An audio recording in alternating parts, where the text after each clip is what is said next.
కాండము 2వ అధ్యాయము. లేవి వంశస్థుడొకడు వెళ్ళి లేవి కుమార్తెను వివాహము చేసుకొనెను. ఆ స్త్రీ గర్భవతి అయి కుమారుని కని వాడు సుందరుడై ఉండుట చూచి 3 నెలలు వానిని దాచెను. తరువాత ఆమె వాని దాచలేక వాని కొరకు ఒక జమ్ముపేట తీసుకొని దానికి జిగటమన్నును కీలును పోసి అందులో ఆ పిల్లవానిని పెట్టి ఏటి ఎడ్డున జమ్ములో దానిని ఉంచగా వానికి ఏమి సంభవించునో తెలుసుకొనుటకు వాని అక్క దూరముగా నిలిచి ఉండెను. ఫరో కుమార్తె స్నానము చేయుటకు ఏటికి వచ్చెను. ఆమె పనికత్తెలు ఏటి ఎడ్డున నడుచుచుండగా ఆమె నాచులోని ఆ పెట్టెను చూచి తన పనికత్తెను ఒకతను పంపి దాన్ని తెప్పించి తెరచి ఆ పిల్లవాడిని చూచినప్పుడు ఆ పిల్లవాడు ఏడ్చుచుండగా చూచి వాని యందు కనికరించి వీడు హెబ్రీయుల పిల్లలలో నొకడనెను. అప్పుడు వాని అక్క ఫరో కుమార్తెతో, నీ కొరకు ఈ పిల్లవాని పెంచుటకు నేను వెళ్ళి హెబ్రీ స్త్రీలలో ఒక దాదిని పిలుచుకొని వత్తునా అనెను. అందుకు ఫరో కుమార్తె వెళ్ళుమని చెప్పగా ఆ చిన్నది వెళ్ళి ఆ బిడ్డ తల్లిని పిలుచుకొని వచ్చెను. ఫరో కుమార్తె ఆమెతో, ఈ బిడ్డను తీసుకొని పోయి నా కొరకు వానికి పాలిచ్చి పెంచుము, నేను నీకు జీతం ఇచ్చేదనని చెప్పగా ఆ స్త్రీ ఆ బిడ్డను తీసుకొని పోయి పాలిచ్చి పెంచెను. ఆ బిడ్డ పెద్దవాడైన తరువాత ఆమె ఫరో కుమార్తె యొద్దకు అతని తీసుకొని వచ్చెను. అతడు ఆమెకు కుమారుడాయెను.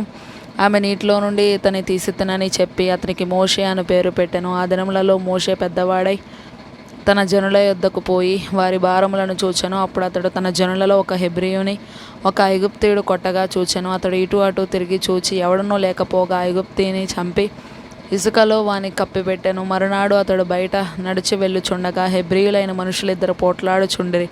అప్పుడు అతడు అన్యాయము చేసిన వాని చూచి, నీవేళ నీ పొరుగువాని కొట్టుచున్నావని అడగగా అతడు, మా మీద నిన్ను అధికారినిగాను తీర్పరినిగాను నియమించిన వాడెవడు? నీవు ఆ ఐగుప్తీని చంపినట్లు నన్నును చంపవలనని అనుకొనుచున్నావా అనెను. అందుకు మోషే, నిశ్చయముగా ఈ సంగతి బయలుపడెను అనుకొని భయపడెను. ఫరో ఆ సంగతి విని మోషేను చంపజూచెను గాని మోషే ఫరో ఎదుట నుండి పారిపోయి మిద్యాను దేశంలో నిలిచిపోయి ఒక బావి యొద్ద కూర్చుండెను. మిద్యాను యాజకునికి 7 కుమార్తెలుండిరి.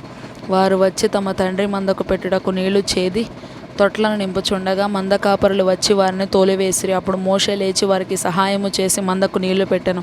వారు తమ తండ్రి అయిన రగూయేలు నొద్దకు వచ్చినప్పుడు అతడు, నేడు మీరింత త్వరగా ఎట్లు వచ్చితిరనెను. అందుకు వారు, ఐగుప్తీయుడొకడు మంద కాపరుల చేతిలో నుండి మమ్మను తప్పించి వడిగా నీళ్లు చేది మన మందకు పెట్టెననగా అతడు తన కుమార్తెలతో, అతడెక్కడ? ఆ మనుషుని ఏలా విడిచి వచ్చితిరి? భోజనమునకు అతని పిలుచుకొని రండెనను. మోషే ఆ మనుషునితో నివసించుటకు సమ్మతించెను. అతడు తన కుమార్తె అయిన సిపోరాను మోషేకిచ్చెను. ఆమె ఒక కుమారుని కనినప్పుడు మోషే, నేను అన్యదేశములో పరదేశినై ఉంటిననుకొని వానికి గెర్షోము అను పేరు పెట్టెను. అలాగున అనేక దినములు జరిగిన మీదట ఐగుప్తురాజు చనిపోయెను. ఇశ్రాయేలీయులు తాము చేయుచున్న వెట్టి పనులను బట్టి నిట్టూర్పులు విడుచుచు మొరపెట్టుచుండగా తమ వెట్టి పనులను బట్టి వారు పెట్టిన మొర దేవుని యొద్దకు చేరెను. కాగా దేవుడు వారి మూలుగును విని అబ్రహాము, ఇస్సాకు, యాకోబులతో తాను చేసిన నిబంధనను జ్ఞాపకము చేసుకొనెను. దేవుడు ఇశ్రాయేలీయులను చూచెను. దేవుడు వారి యందు లక్ష్యముంచెను.